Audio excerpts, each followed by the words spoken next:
मूर्ति बनाकर लाओ।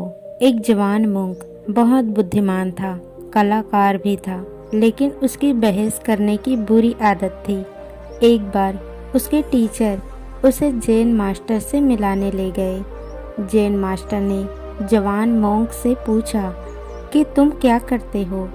मोंक ने कहा, मैं सूत्र पढ़ता हूँ, ध्यान करता हूँ और साथ में लकड़ियों की मूर्तियाँ बनाता हूँ। जैन मास्टर ने पूछा, ये कला सीखते हुए तुम्हें कितना समय हो गया? मोंक ने कहा, लकड़ी पर काम करते हुए मुझे 6 साल हो गए हैं। जैन मास्टर ने कहा, ठीक है, मेरे लिए एक बुद्ध बनाकर लाओ। जवान मोंक प्रसन्न हुआ। 2 हफ्ते मन लगाकर काम किया, फिर लकड़ी की सुंदर बुद्ध मूर्ति लेकर दोबारा आश्रम गया। जब जैन मास्टर ने मूर्ति देखी तो बोले, अरे ये क्या? जैन मास्टर ने मूर्ति उठाई और बगल में रख दी। इसके बाद उन्होंने मोंक की तरफ देखा भी नहीं, बल्कि मौन होकर बैठ गए। जवान मोंक वापस चला गया और उसे कुछ समझ नहीं आया कि मास्टर ने उससे बात क्यों नहीं की। उसने दोबारा मूर्ति बनाना शुरू की। इस बार उसने 1 महीना लगाकर मूर्ति बनाई, लेकिन इस बार भी जैन मास्टर ने मूर्ति उठाई और बगल में रख दी और मौन होकर बैठ गए। इस बार मोंक को काफ़ी अचरज हुआ। उसने खुद से पूछा, मैं कुछ तो गलती कर रहा हूँ, लेकिन आखिर क्या? मोंक को समझ नहीं आया तो दूसरों से चर्चा की। कई योग्य लोगों से भी पूछा, लेकिन किसी के पास ठोस जवाब नहीं था। अब जवान मोंक चर्चा छोड़कर सच में आत्मचिंतन पर मजबूर हो गया और यहीं से कहानी बदल गई।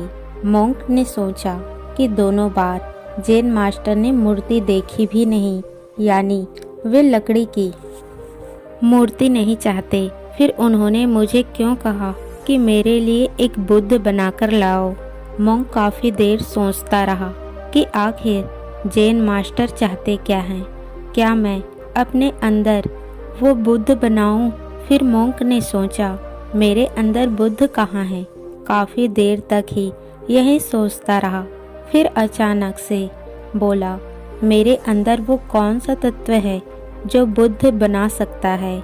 आखिर में उसने खुद से पूछा, मैं कौन हूँ जो बुद्ध बन सकता है? मैं को देखते देखते मोंक का ध्यान अंतर मुड़ गया। मन अचानक रुक गया और वो गहरी शांति में समा गया। जब उसे होश आया तब वो समझ गया कि अंदर की शांति को न कभी बुद्धि झुका सकता है और न ही बुद्धि कभी समझ सकती है, न स्मृति भी याद रख सकती है। फिर भी इस शांति में मन, तर्क, बुद्धि, स्मृति सबको आराम मिलता है। तत्काल वो जैन मास्टर के पास गया और शांत होकर बैठ गया। वो जान गया था कि अंदर का बुद्ध यानी मन के पीछे की असीम शांति क्या होती है। दोस्तों, तब उसे समझ आया कि असली ज्ञान दूसरों को दिखावा नहीं, कुछ पाना नहीं, बल्कि अंदर से शांत होना है। मास्टर ने मोंक का शांत चेहरा देखकर उसको आकर अभिनंदन किया, जैसे वो कह रहे हो, मैं इसी मूर्ति का इंतजार कर रहा था। गौतम बुद्ध कहते हैं, जो अपने अंदर झांकता है, विचारों को बहते हुए देखता है, विचारों की अपनी अंदर आने नहीं देता, वही स्वयं को जानकर मन की गहराई शांति को पाता है। दूसरी कहानी कोमलता कठोरता को हरा देती है। एक भिक्षु कुंफू सीखने सैलेन पहुंचा, लेकिन 1 महीने तक मास्टर उसे छोटे और निम्न काम देते रहे। कभी पानी भरने का, कभी पत्ते उठाने का, कभी झाड़ू लगाने का। जब भिक्षु कुछ सीखने के लिए कहता तो मास्टर कहते, कोमलता कठोरता को भी हरा देती है। एक दिन भिक्षु से ना रहा गया कि मास्टर, मुझे सैलेन आए हुए 2 महीने हो गए हैं, लेकिन अभी तक आपने युद्ध विद्या सिखाना शुरू नहीं किया। आप हमेशा कहते हो कि कोमलता कठोरता को हरा देती है, लेकिन मास्टर ऐसा कैसे संभव है? भला युद्ध कला में कोमलता का क्या काम है? मास्टर ने कहा, ध्यान से सुनो। सालों पहले कुंफू मास्टर जंगल से गुजर रहे थे। रास्ते में मास्टर ने अनोखी लड़ाई देखी। बगुला सांप को मारने के लिए तेजी से चोंच मार रहा था और जब चूक जाता तो बगुला और गुस्से में सांप को चोंच मारने का प्रयास करता। इसके विपरीत सांप ने एक बार भी पलटकर वार नहीं किया, ना ही डर के पीछे हटा और शांति से बगुले के वार को देखता और लचीले शरीर को इधर उधर लहराकर बगुले के वार से बच जाता। कुछ देर बाद बगुला थक गया और हार मानकर उड़ गया। साइलेंट मास्टर को एक गहरी सीख मिली कि कोमलता कठोरता को भी हरा देती है। लचीलापन सख्त को घुटनों पर झुका देता है। शक्ति का अधिकारी वही होता है जो अहंकार को कंट्रोल में रखता है, शक्ति को शांति और स्थिरता से उपयोग करना जानता है। इसीलिए कुंफू सीखने से पहले हम झुकना सीखते हैं, मन के नेगेटिव रिएक्शन को रोकते हैं। मन नेगेटिव रिएक्शन कैसे खत्म होंगे, अगली कहानी में सुनिए। भिक्षु और बड़बोला तोता। आश्रम में थोड़ा दूर एक बगीचा था। भिक्षु ने बगीचे में एकांत स्थान चुन लिया। वो ध्यान करने के लिए हर दिन यहाँ आकर शांति से बैठने लगा। 2 दिन बाद उसी पेड़ पर एक तोता भी आने लगा। फिर एक अजीब सिलसिला शुरू हुआ। भिक्षु ध्यान करने बैठा, तब तोता बोलने लगा, तुमसे नहीं होगा, तुमसे नहीं होगा। तोते के शब्द सुनकर भिक्षु ने सोचा, इसे कैसे पता चल गया कि मेरा ध्यान नहीं लग रहा है। भिक्षु ने खुद को संभाला, तोते को अनसुना कर ध्यान करने की कोशिश करने लगा, लेकिन तोता फिर बीच बीच में बोलता रहा। आखिर भिक्षु परेशान होकर रूठ गया और वहां से चला गया। अगले दिन भिक्षु आया और उसने देखा कि आज बगीचे में कोई तोता महाराज नहीं है। आज मैं निश्चिंत होकर ध्यान करूंगा। भिक्षु ने आंखें बंद ही की थी कि इतने में तोता आकर उसी पेड़ के डाली पर बैठ गया और बोलने लगा, तुमसे नहीं होगा, तुमसे नहीं होगा। भिक्षु को बार बार लगा, तोता सही कहता है, मुझसे नहीं होगा। भिक्षु ने बहुत कोशिश की पर उस दिन ध्यान नहीं लगा। वो झुंझलाता हुआ वहां से चला गया।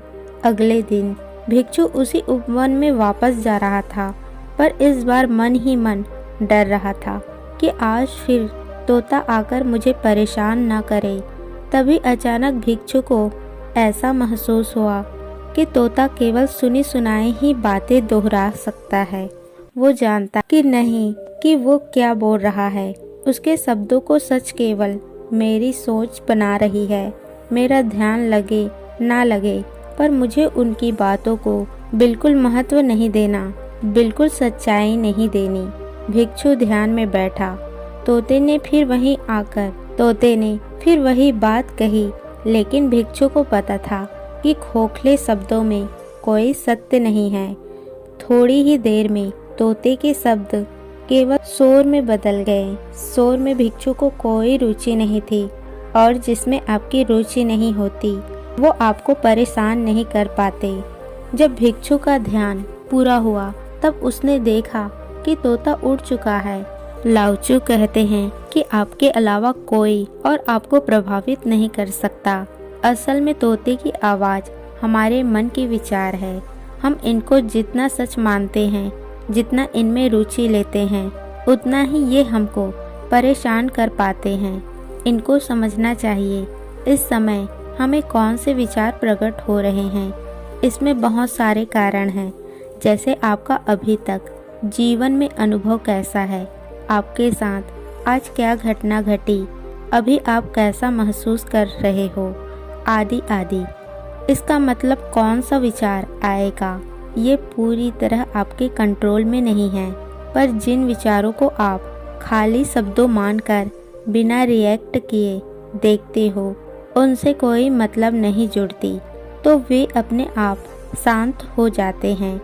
दोस्तों, हमें अपने अभ्यास से सीखनी है कि जब तक हम किसी विचार की अनुमति नहीं देते तब तक वो हमारी शांति भंग नहीं कर सकती। हमें कौन से विचार आएंगे ये हमारे कंट्रोल में नहीं है। विचारों को सच मानकर इन पर विश्वास करना ये हमारे नियंत्रण में है। एक स्टूडेंट प्रोफेसर से कहता है, सर मैं जानता हूँ कि मुझे मन लगाकर काम करना चाहिए, लेकिन सामने कुछ दिखता है और मेरा मन भटकने लगता है। मुझे समझ में नहीं आता कि मुझे भविष्य में कौन सा ऑप्शन चुनना चाहिए।